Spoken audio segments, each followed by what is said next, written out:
So what I want to do today is that I want to draw upon some of the research that I've been doing, which Sarah referred to think about how we construct notions of education policy, how we think about education policy, both as researchers, but also as the consumers, if you like, trying to avoid that word, the users of education.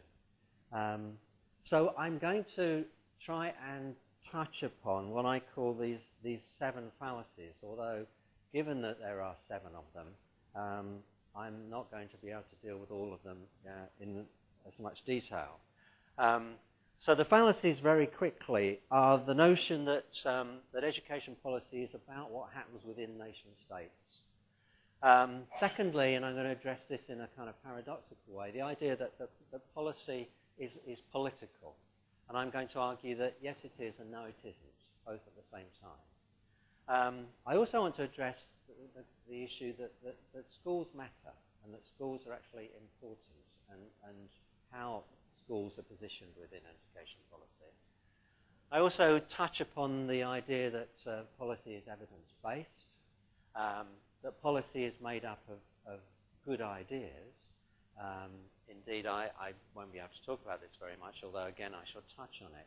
For me, the important thing about understanding policy is that it's actually a process of the allocation of authority and the allocation of values.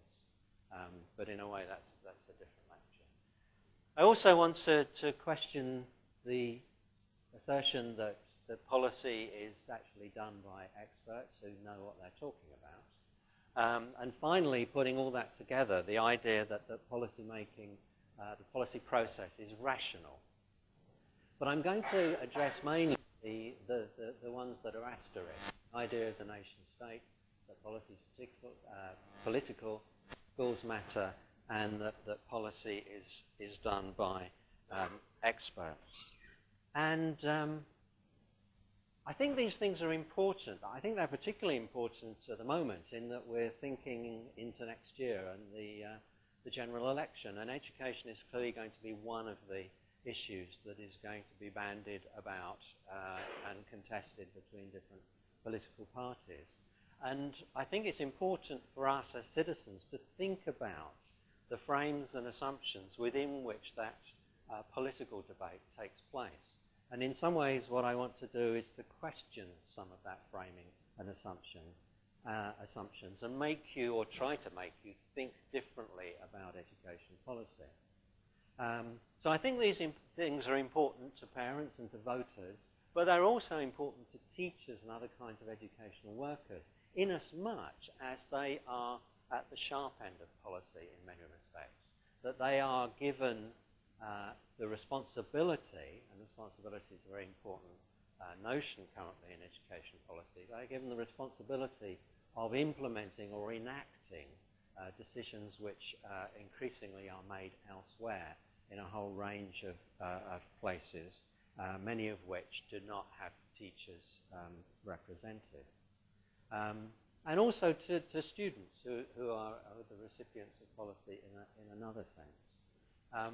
But also importantly, I think the issues that I am going to try to raise also challenge the perspectives which education policy researchers bring to and bring to bear upon their research, how it's conducted and how it's framed and conceptualized. And I think in some respects we need to rethink how we conceptualize education policy. And I'm going to address the issue of whether policy is political in a range of ways, and it'll pop up and disappear at various points in the presentation. So I want to argue in general terms that policy is political. It reflects political interests. It reflects ideological positions, except when it doesn't. And I'll try and explain a bit later on what I mean by that. But the most important political aspect of policy making relates to one level of the allocation of authority. and that is the authority to determine what the problem is. And I would argue that this is even more important than the authority to formulate policy. Because policies are formulated on the basis of a prior definition of what the problem is. What is it that policy is trying to address? And who is it that controls the definition of the problem is key in terms of everything that follows from that.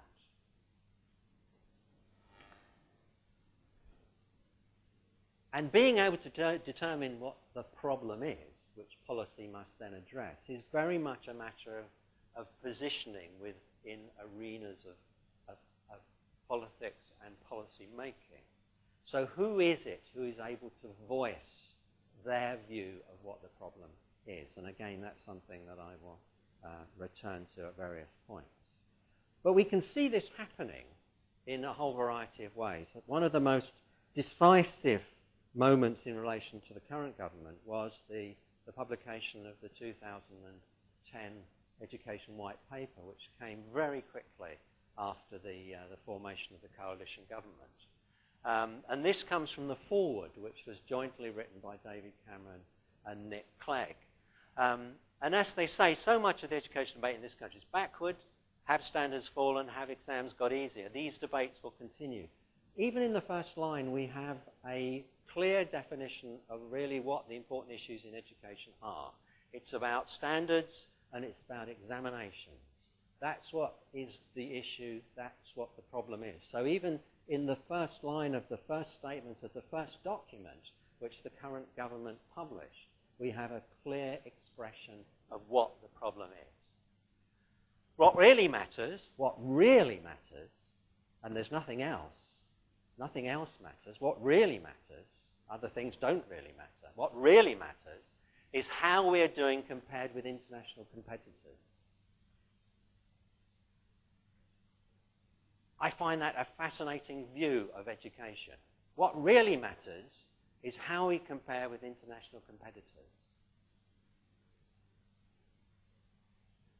What happens as a result of that statement is the displacement, the erasure of a whole myriad of other educational concerns and possibilities for policy. Because what really matters is how we do in comparison with other countries. It doesn't matter what we do, but how we compare in terms of what we do. Although what we do is then determined by the grounds of comparison, which are tests. Because that is what will define our economic growth and our country's future. So the problem is that education is defined in relation to economic necessity. So really, education is about economic policy, not about education policy. The truth is, this is the truth, other things are false, they would be lies, they would be misrepresentations. The truth is, at the moment, we're standing still while others race past. So there is a problem, there is a failure, we're standing still, we're not developing, we're not improving. And then we go on to hear that PISA survey 2006, we fell in terms of our positioning in relation to others. And therefore, the only way we can catch up and have world-class schools for our children that our children deserve is by learning the lessons of other countries' success. And this begins to address one of the other fallacies, I think, which is often built into educational research, that policies are a matter of national concern and national frameworks and national governments. Clearly they're not, because they're about international competitiveness and they're about what the education systems of other countries are like and what we can learn from them. And again, I'm going to come back to that as I go along. And I think there's also in this two crucial things that are happening in relation to defining what the problems are in terms of education policy. And there are two interwoven issues, one of which is not represented in that quote, which will pop up in a moment. But one of these relates to variations in school performance. And one problem in relation to that is the problem of quality, that we're not performing well enough, we're not improving in relation to our comparisons with others. And the other is to do with variations in student performance, which is represented as educational inequality, that some students are performing better than others. And the coalition really has framed its, the majority of its education policy, certainly the upfront policy, that which gets the headlines, in terms of addressing these two, as they represent them, interwoven issues, through things like a focus on measurement, a focus on recording performance in various ways as indicators of standards, the use of inspections, and as a grand general strategy, the academization of the school system. The idea being that the conversion of schools into academies will address and solve these problems. So Michael Gove, in a speech before the election, put it like this when he said that the central mission of the next Conservative government is the alleviation of poverty and the extension of opportunity. I want to come back again later to the question about the alleviation of poverty. But nowhere is action required more than in our schools.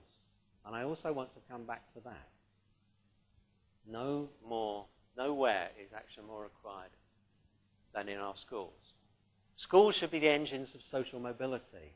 Again, there could be another lecture around that.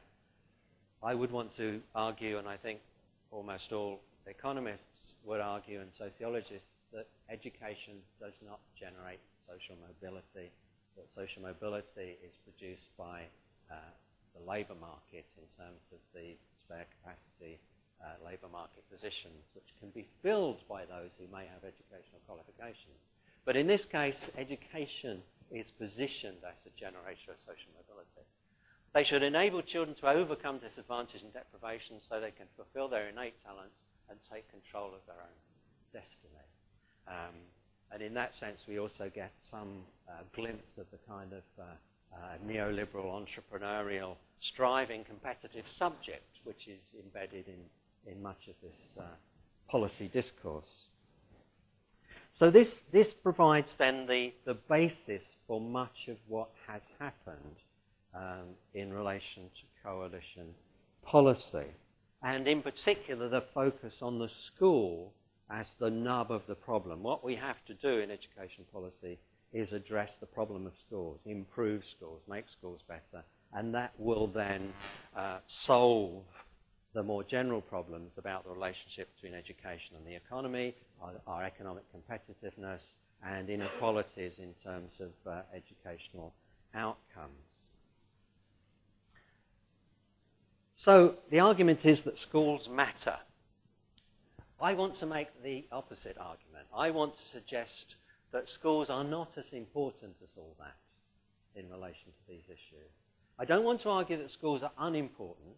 I don't want to argue that we should neglect schools in education policy, but I want to argue that the positioning of schools as the central problem of education policy is a misconception and, in fact, also a misdirection in terms of the relationship between the problem, if you like, the problems articulated here, and their solution.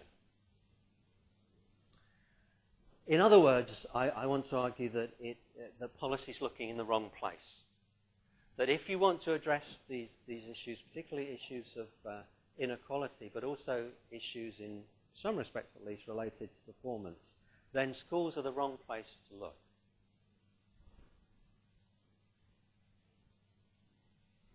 And there's plenty of evidence to suggest that is the case, that schools are the wrong place to look. So very recently, a couple of weeks ago at the BERA conference in London, Steve Strand talked about his latest research, arguing that the performance gap between pupils eligible for free school meals and those who are not is unaffected by Ofsted grade of schools that they attend.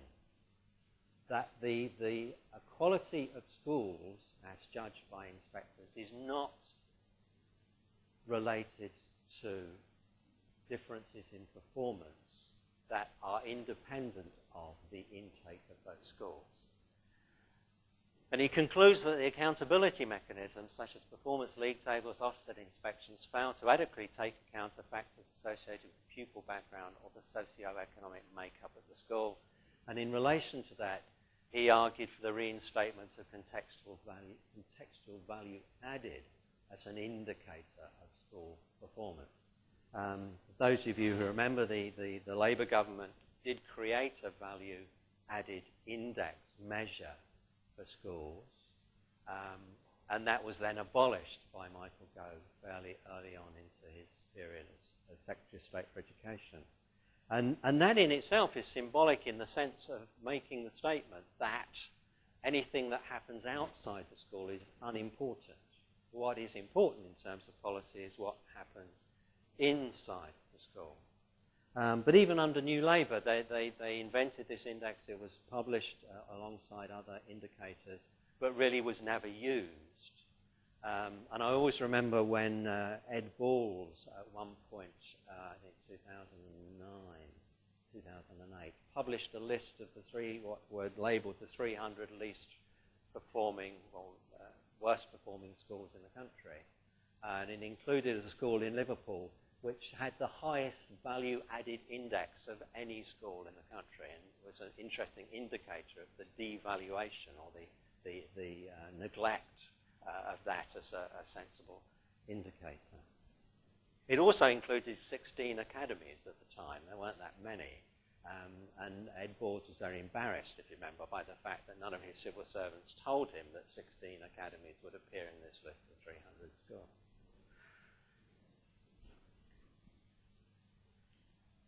If one looks more generally across a whole variety of statistical research which tries to explain the variation in student performance, both from the United States and from England, generally those studies suggest that schools actually make very little difference. They explain very little of the variation of student performance. That the variability in secondary school GCSE grades attributable to schools is about 7%. So if we want to look at differences between schools in terms of how students perform in terms of high-performing and low-performing schools, in fact, the school itself can only contribute about 7% of the explanation. So in statistical terms, again, the point is that the school is the wrong place to look to address the problems that have been set out in terms of the government's educational agenda. So in fact, the difference is that between the highest performing and the lowest performing schools, in terms of what can be explained by the contribution of the school itself, it would be a difference between getting 5 Ds and 3 Cs in the best schools and 5 Ds and 3 Es in the worst schools. It's a very fairly marginal difference in terms of the impact of the school. So some parts of government do in fact have a different story, that in fact it's not simply schools. Nick Clegg tells us that it's actually parents, that this is where we should be looking. And he says here, parents hold the fortunes of children they bring into this world in their hands. All parents have a responsibility, that's that word again, to nurture the potential of their children. I know, like any mother and father, how difficult it can be to find time and energy to help, for example, your children's homework. But the evidence is unambiguous. Not sure about that. We'll come back to that in a moment. If we give them that kind of attention and support when they're young, they will feel the benefits for the rest of their lives. So here we have an entirely different, actually, story about how we understand educational performance. According to Nick Clegg, as opposed to Michael Gove, it's not schools, it's actually parents that are important. And clearly there is a body of policy which addresses parents and parenting, but it's very low-key over and against the emphasis and the spotlight that's put on schools.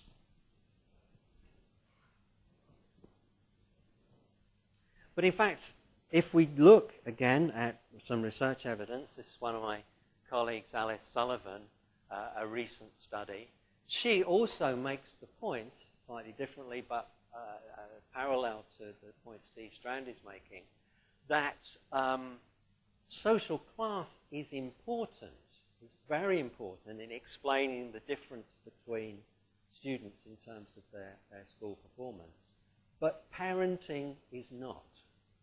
So she argues, on the basis of this research based on work done with 11,000 7-year-olds, she concludes, while parenting is important, a policy focus on parenting alone is insufficient to tackle the impacts of social inequalities on children. If you reflect back, though, Nick Clegg has told us that the evidence is unambiguous. Obviously, he hadn't read Alice's evidence, and in fact, there are a whole plethora of other evidence which he clearly hasn't read, because it, in fact, if anything defines it, it's highly ambiguous. It gives us very complicated and sometimes difficult to deconstruct conclusions and consequences. So, given these complications and the evidence which we've got, how should we think about the relationship between social and educational inequalities? We've got schools, we've got parents, and we've got parenting, and we've got issues around social class that all seem to be in play here. But what else might we look for, or how might we unpack some of those factors in terms of making sense of policy problems and thinking about solutions to these? Well, we can think about this in a whole variety of ways. We can think about a more complex view of what social class differences are. We can think about issues like, for example, as Michael Gove mentioned earlier on, poverty. And we can think about how that may relate to issues like diet. So there's quite a decent body of research which suggests that there's a relationship between children's attainment and their diet, and that diet is also related back to social class. Now, you might interpret that as an issue related to parenting, or you could interpret it as an issue related to income, or the lack of income. One has to explore a bit further in order to do that. And a very interesting recent piece of work which does attempt to explore this to some extent is some work by Kathleen Kiernan at the University of York, who's Professor of Health Economics there. And she's done a study of the impact of poverty and parenting on children's performance. And her conclusions are, or suggest that persistent poverty with low levels of parenting, in the research, the researchers developed an index of parenting, and then they translated that into high, low, and middle parenting behaviors. So low level, middle level, high level. So those children who had experienced persistent poverty and low levels of parenting, only 19% of them achieved good levels of performance in terms of the measures and indicators that were used in the study. Children with persistent poverty and high levels of parenting achieved 58% good, or 58% of them achieved good levels of performance. Among those who had no experience of poverty and high levels of parenting, 73% of them achieved good levels of performance. So here we can see that there is, in this research, some kind of relationship between these three factors, between poverty, parenting, and performance.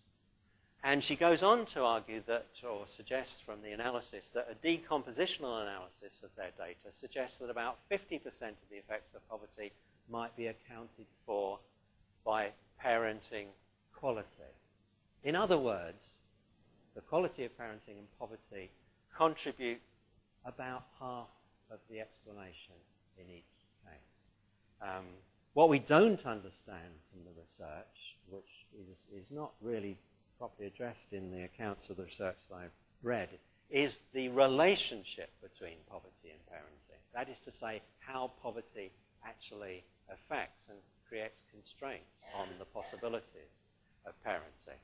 Although the researchers might argue that there were variations within the experience of poverty in terms of parenting, so that they would argue that there is not a determinate relationship. But that doesn't mean that there may be some kind of relationship. But all of this suggests that issues around standards are actually a lot more complex than either David Cameron, Nick Clegg, or Michael Gove seem to think they are. And certainly that there's a lot that's going on related to school performance which is not related to the school and what the school is contributing to the student outcome. But of course, in many respects, as they will often tell you, or their civil servants will tell you, politicians are not interested in complex analysis. They want simple stories that can be translated into simple policies, which in many respects, in a very simple-minded sense to me, would seem to be a recipe for failure. The problem is complex. We're going to develop a simple solution which doesn't address that complexity, and then we're going to be ever so surprised by the fact that it doesn't work, which seems to be how much of education policy actually seems to operate. And there's another complexity which I would like to introduce into this issue about whether or not schools matter, and turn the question around in relation to Kathleen Kernan's approach. And perhaps rather than constantly addressing issues about underperformance, maybe we should think about why some students perform well. Maybe that would help us understand a bit more about schools and about parents and about social class. So how can we explain the advantages that certain parents may be able to invest in terms of their children's education? And what kind of costs may be involved in being a good parent? And maybe these are things that are not to do with the parenting process or to do with schools. They may be to do with money. And maybe money is important. We've looked at one end of this, which is poverty, a shortage of money. But maybe a surplus of income is also important in understanding the differences in performance between children. And clearly some parents are able to invest in their children's education in a variety of ways. They might, for example, this comes from some research I did with Carol Vincent a couple of years ago, they might buy all sorts of additional activities.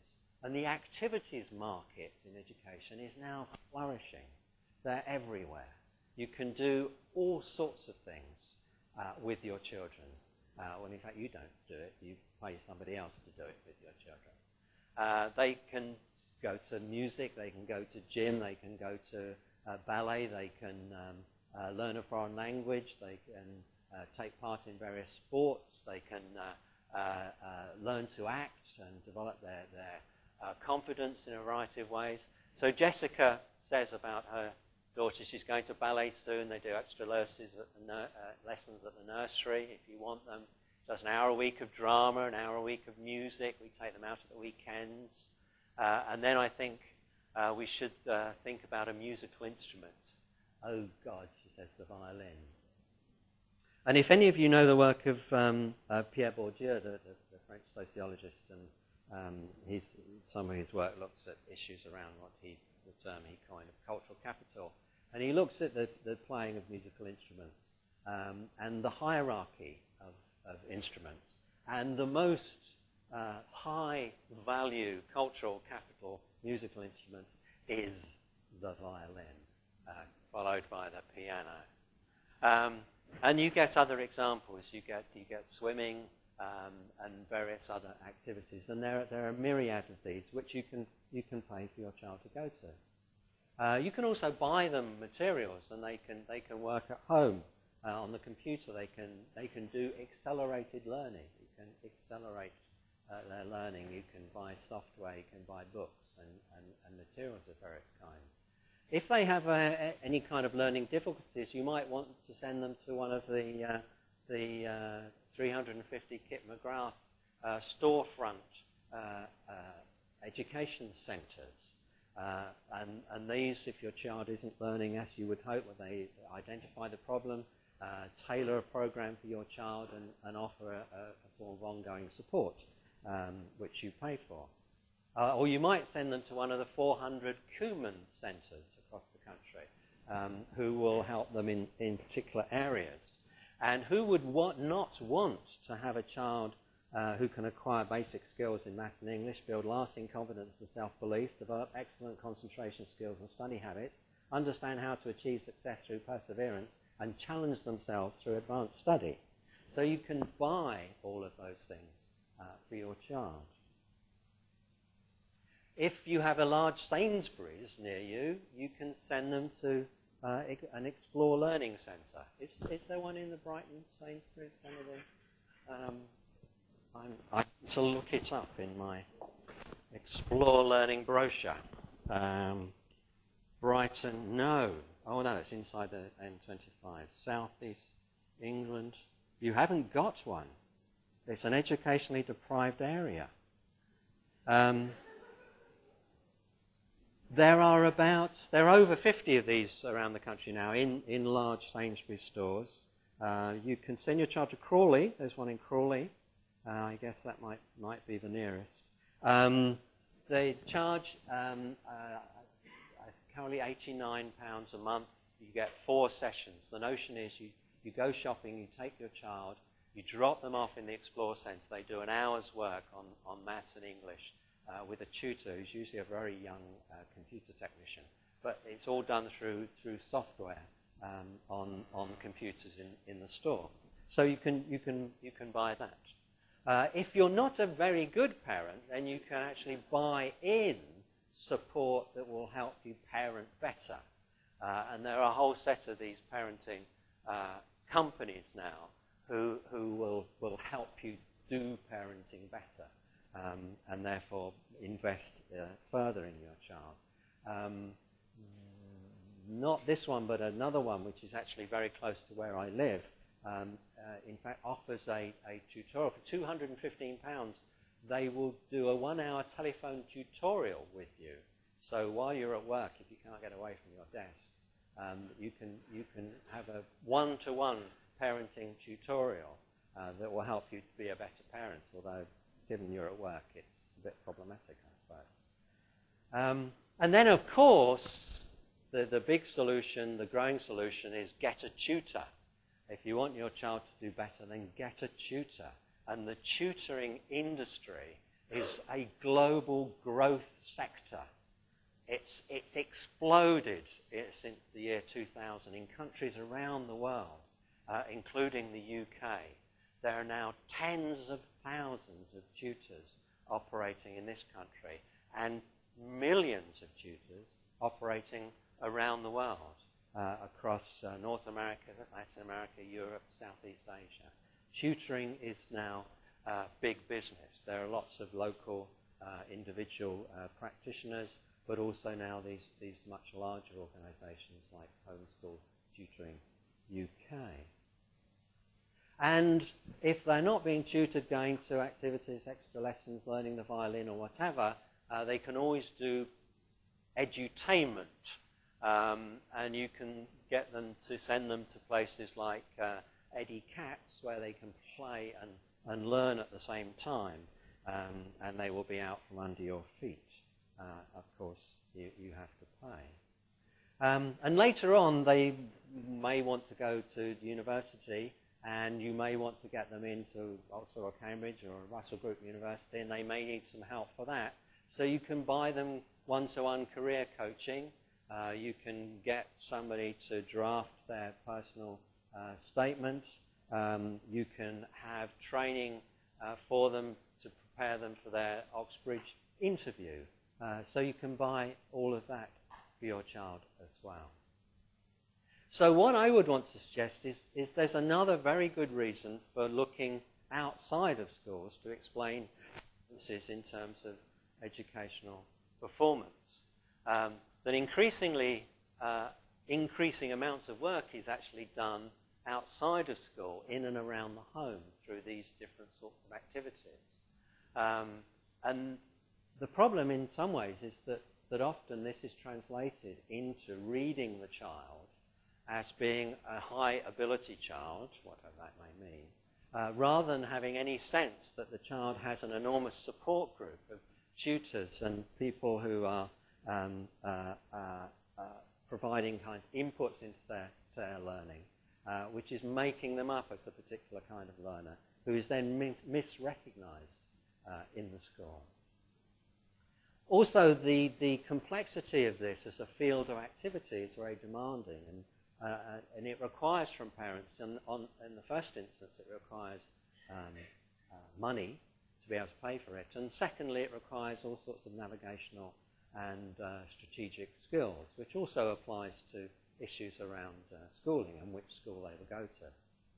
And it could be argued that what schools are therefore doing is actually not themselves making a dramatic input into the child's performance, but actually ratifying the performance which is being generated in other places. So the school becomes the place in which performance is certified or ratified, but it's not the place where that performance, or large parts of it, is actually generated.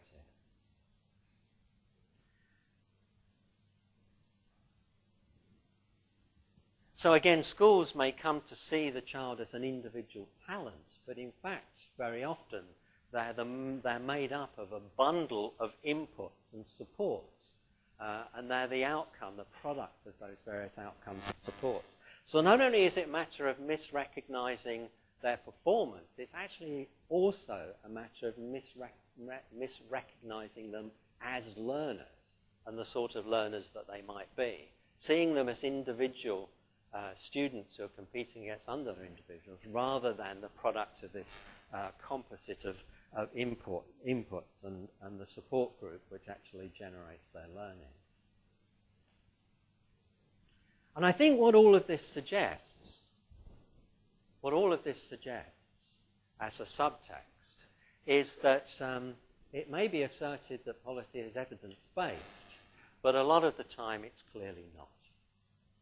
That a lot of policy is actually generated over and against evidence, in the face of evidence, and that a lot of policy formulation actually takes place on the basis of the systematic ignoring of evidence and the construction of policy over and against that.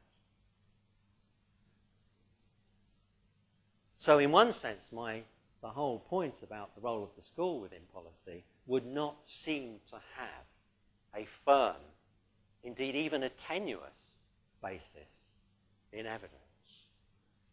And what the evidence suggests, in fact, is that factors related to unemployment, housing, poverty, diet, and health explain a much greater variation in pupil performance than schools. So a sensible, evidence-based education policy would actually be addressing those things and would not involve harassing schools and teachers on a day-by-day basis to drive up the performance of their students.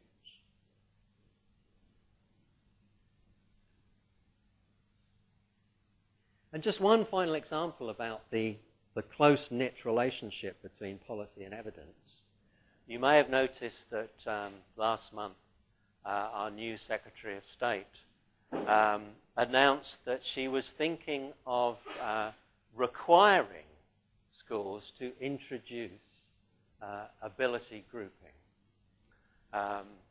She will ask Ofsted to implement and enforce the requirement that schools have forms of ability grouping. It would not be difficult to amass a huge body of research which goes back over 50 years.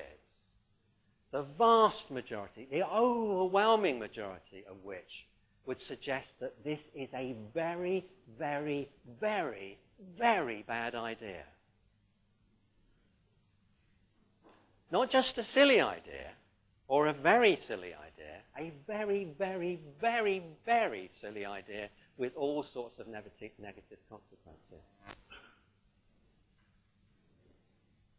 And this is some work from a recent study from another colleague at the Institute, Sue Hallam. But there's lots of research which tells us the same thing, that grouping by ability is a bad idea. Okay, I'm going to address the last two fallacies very, very, very quickly. One is related to the assumption that policy is actually done by people we traditionally thought about as policymakers, and somehow that these are experts. And I'm not sure this is any more the case. And it's not the case because the world of policymaking has changed, and the nature of the educational state has changed. And we can think about this in three senses: that we now have a profitable state, an appointed state, and a sponsored state, all at the same time. By the profitable state, I mean that actually a lot of state work is now privatized. It's now contracted out to private companies. Huge amounts of the work of central government is now done for them on the basis of these contracts. And these are very lucrative, and a lot of organizations, particularly the big four accountancy and management services companies, PricewaterhouseCoopers, Ernst & Young, KPMG, and Accenture, earn enormous amounts of money from these. And a couple of years ago, I traced the participation of PricewaterhouseCoopers in education policy. And I was able to identify a huge list of forms of activity and participation of all different kinds. And this is a general map of some of the things that PricewaterhouseCoopers was doing. So a lot of policy work is actually done by business, and it's worth a lot of money. This is now a couple of years old in terms of the figures, but in the early 2000s, the spending by governments on consultants rose by 42% between 2003 and 2004, from a figure of £1.76 billion. And not surprisingly, at the bottom you get the director of Serco Consulting, saying that his firm had had a 250% increase in public sector contracts over the past 2 years, particularly from the NHS. So there's a lot of profit to be made by policy. So a lot of policy is actually being done by private providers, not services. I'm not talking about the contracting out of services. I'm talking about the contracting out of policy work, the work of the state itself. The second one is the appointed state, and this is interesting in a variety of ways. You may have noted recently the appointment of the new chair of Ofsted. And in the run-up to this, a group of people, various people were suggested. David Ross, for example, who runs a chain of academies, the founder of the car phone warehouse, he was suggested as one of the possible candidates. But also Theodore Agnew, who also runs a chain of academies, also donates to the Conservative Party. Lord Harris, who also runs a chain of academies, also donates to the Conservative Party. In fact, he was chairman of the Conservative Party at one time. Lord Fink, who's also involved with the chain of academies, ARC, and Lord Nash, who's the spokesman for education in the House of Lords, who also runs, or is involved in the running of a a chain of academies. So in that sense, clearly there is a particular constituency here, denoted by men from business who also run chains of academies.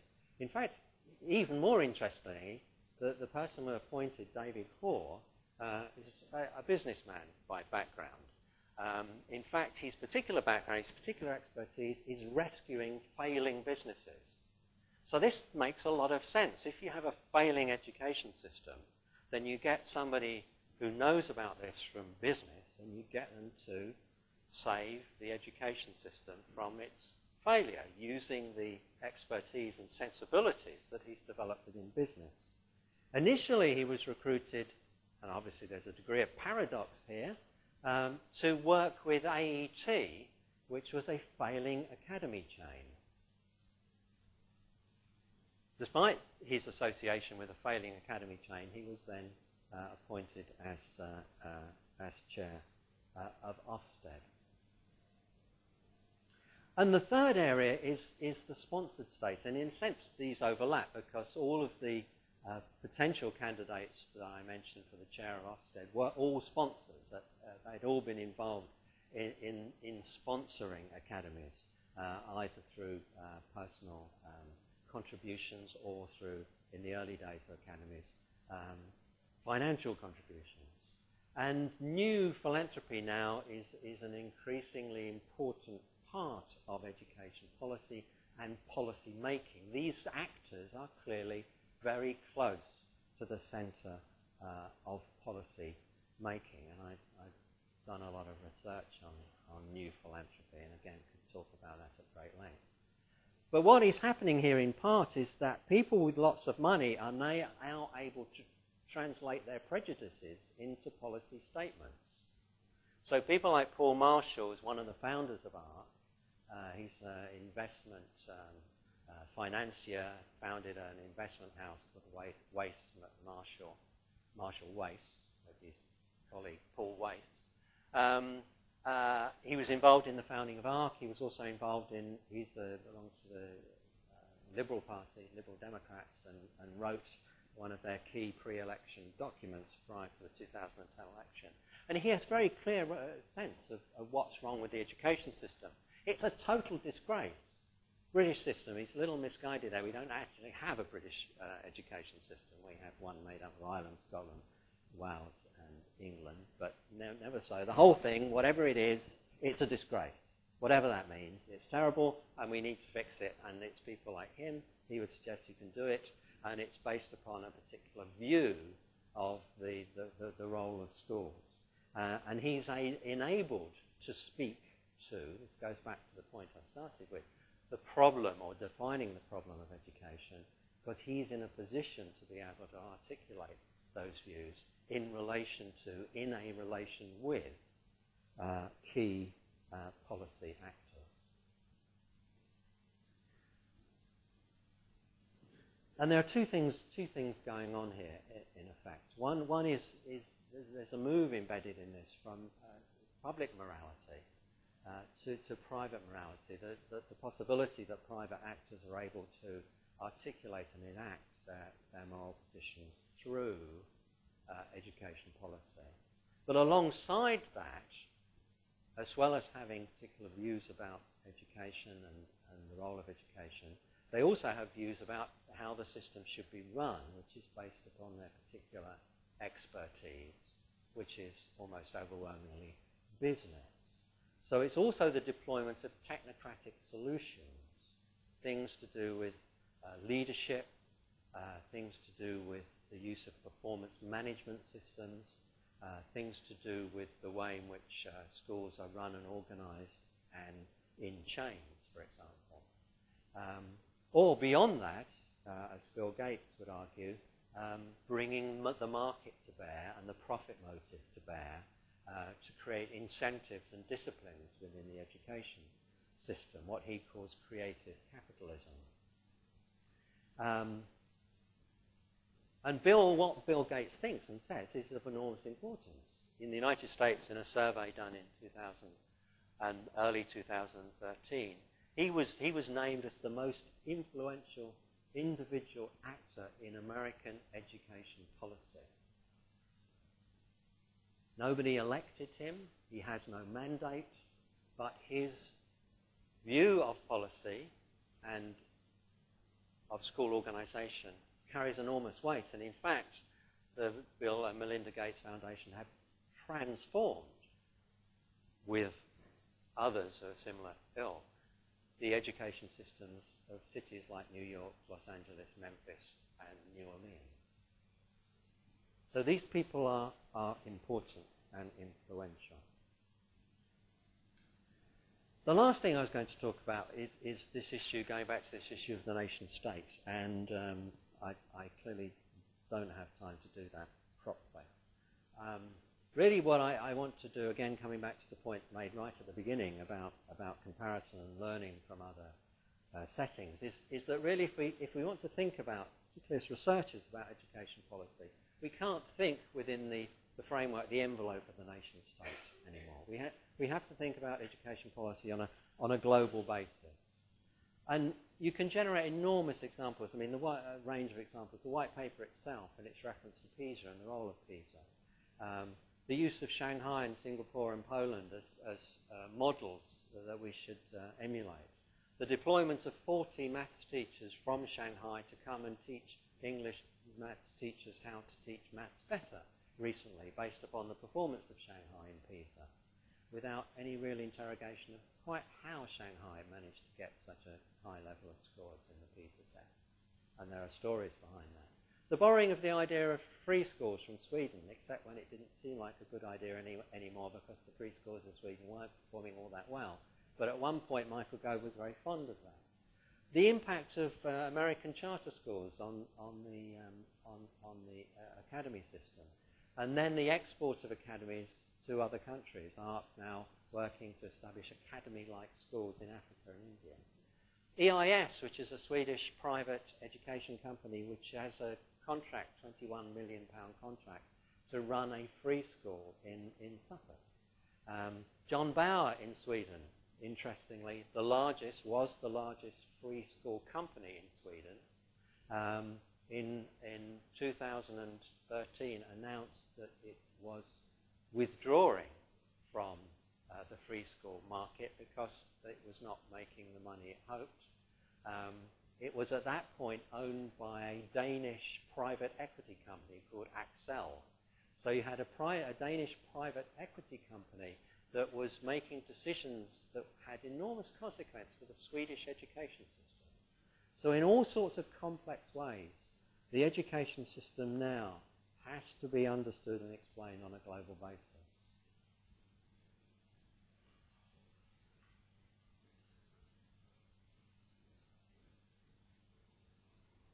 And all of this, Pasi Sahlberg argues, has produced what he calls GERM, the Global Education Reform Movement. And that essentially, wherever you look in terms of what counts as educational reform, what's going on in education reform, almost wherever you look, almost without exception, it's the same stuff everywhere.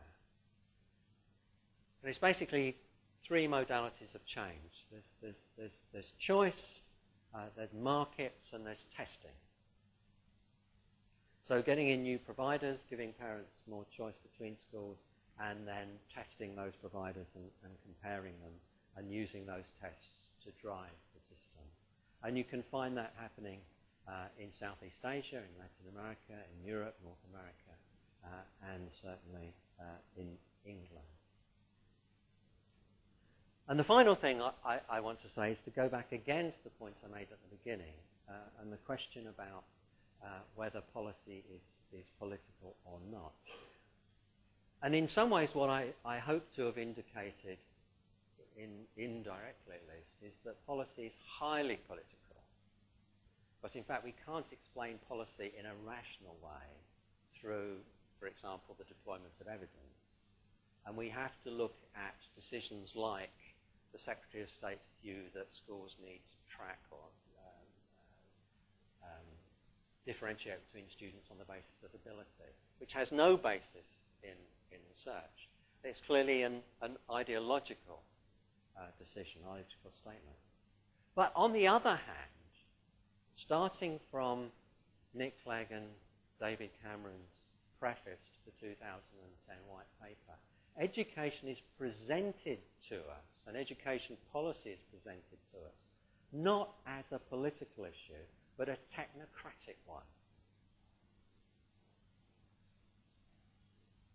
And it's technocratic both at the level of problem definition and problem solution. So David Cameron and Nick Clegg tell us the problem is one of performance and comparison across the globe. That's what the issue is. It's a technical problem which we need to address. There are no values in this, there are no politics in this. It's a necessity. It's an inevitability. It's inescapable. That's all there is to it. There's no politics here. It's simply the world of education as it is, and we have to come to grips with it. So that erases politics from the problem. And also it's erased from the solution, because the solution is markets, choice, and management. Technical solutions. Make schools more business-like and more like businesses. Make head teachers into business leaders. Test schools to compare their performance like you can compare the performance of businesses in the marketplace. And those are the solutions.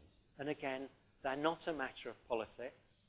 They're a matter of technical detail. And all of that means that we are, in fact, in many ways, unable, therefore, to debate and contest policy. Because that's simply unhelpful. Because we know what the problem is, we know what the solutions are, let's just get on with it. Everything else is just background noise. Thank you very much.